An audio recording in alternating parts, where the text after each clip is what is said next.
ఎనుమాముల వ్యవసాయ మార్కెట్లో కనీస మౌలిక వసతులు కల్పించడంలో ప్రభుత్వం విఫలమైందని ఛాంబర్ ఆఫ్ కామర్స్ అధ్యక్షులు రవీందర్ రెడ్డి ఆరోపించారు.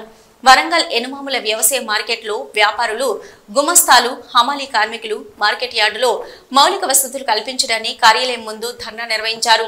వ్యాపారాల గుమస్తాల ఆందోళనతో ఉదయం 7:30కు ప్రారంభం కావలసిన కాంటాలు 11 గంటలకు ప్రారంభమయ్యాయి. మార్కెట్లో తీవ్ర దుమ్ము ధూళితో మార్కెట్కు వచ్చే అన్ని వర్గాల ప్రజలు శ్వాస సంబంధిత వ్యాధులతో ఇబ్బందులు పడుతున్నారని పేర్కొన్నారు.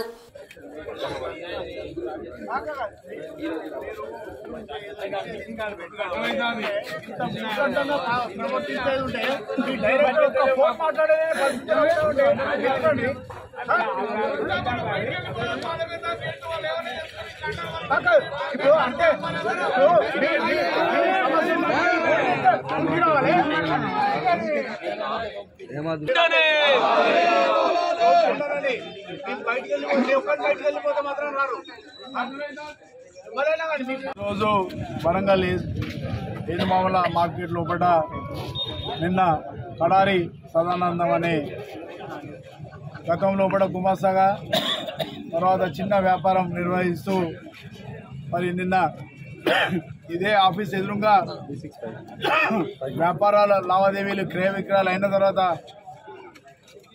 టీ తాగుతామని చెప్పి వచ్చి అట్లనే గ్లాస్ పట్టుకొని కుప్పకూలడం జరిగింది. మరి దానికి ప్రాథమికంగా సిపిఆర్ చేస్తూ ఉంటే స్పందించకుండా మరి 15-20 నిమిషాల లోపలనే జరిగిపోవడం జరిగింది. అంబులెన్స్ వచ్చే వరకు ఒక అర్ధగంట పైన పట్టిందన్నారు. సెక్రటరీ గారు నాకు చెప్తే ఇమీడియట్గా ఏదైనా వ్యాపారస్తుడు ఉంటే ఆ కార్లో పంపించండి అని చెప్పి చెప్పడం, అలాగే సిపిఆర్ కంప్లీట్ అయ్యే లోపలనే మరి అతను కోల్పోవడం జరిగింది.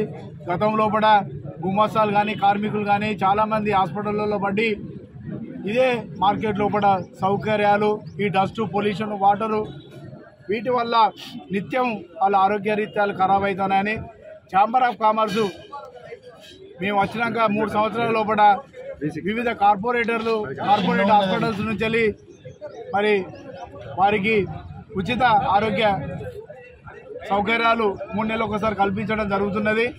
మేము ముఖ్యంగా ప్రాథమిక ఫుల్ ఫ్లెడ్జ్గా ఆరోగ్య కేంద్రాన్ని నిర్మించాలని చెప్పి ఇక్కడ ఏర్పాటు చేయాలని చెప్పి కోరడం కూడా జరిగింది. మేము వచ్చిన కాంచాలి 3 సంవత్సరాల నుంచి మౌలిక సదుపాయాలు ఏదైతే 55-60 కోట్లు ట్యాక్స్ కడతానో ఆ ట్యాక్స్ లోపల కనీసం సంవత్సరానికి 20% రైతులకు, కార్మికులకు, వ్యాపారస్తులకు కావాల్సిన సదుపాయాలు కల్పించాలంటే ఇవాళ ఒక 5,000 రూపాయలు కూడా సెక్రటరీ కానీ జేడీ కానీ శాంక్షన్ చేసేది లేదు. ఏది ఉన్నా కానీ గవర్నమెంట్ నుంచి అక్కడికి పోయి ఈ ట్యాక్స్ అంతా అక్కడికి పోతుంది, అక్కడి నుంచే పనిచేసే విధం ఉన్నది. మినిమం ఇక్కడ సౌకర్యాల కోసం మరి ఖర్చు పెట్టే పరిధి గత 8 సంవత్సరాలు 9 సంవత్సరాల నుంచి ప్రభుత్వాలు వాళ్ళ కేంద్రీకమైన ట్రెజరీకి తీసుకోవడం జరిగింది. దానివల్లనే ఇవన్నీ గుట్టుపడిపోతున్నాయి. దాని పర్యవేక్షణంగానే మరి రాబోయే రోజులల్లో మరి ప్రభుత్వాలు ఏర్పడుతున్నాయి.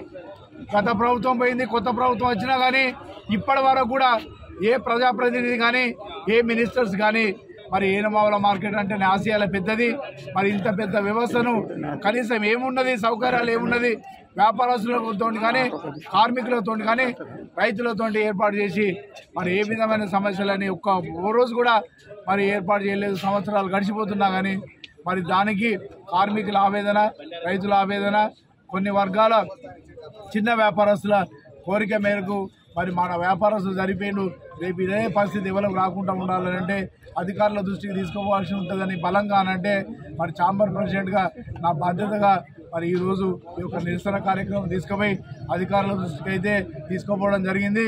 చూడాలి, వారం రోజులలో పరిష్కరించడానికి ప్రయత్నాలు చేస్తామని అన్నారు. సంవత్సరాలు గడిచిపోయినాయి. మరి ఒక వారం రోజులతో పెద్ద ఇబ్బంది కలిగేది ఏం లేదు.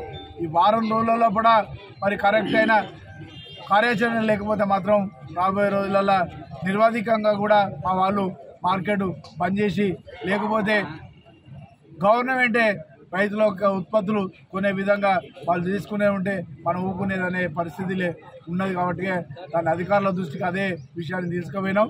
ఆశిస్తున్నాం అధికారులు కానీ ప్రభుత్వం కానీ ప్రజాప్రతినిధులు కానీ ఇప్పటికైనా కానీ ఈ మార్కెట్ను పట్టించుకొని ఒక సౌకర్యాలు కల్పిస్తారని ఆశిస్తున్నాం.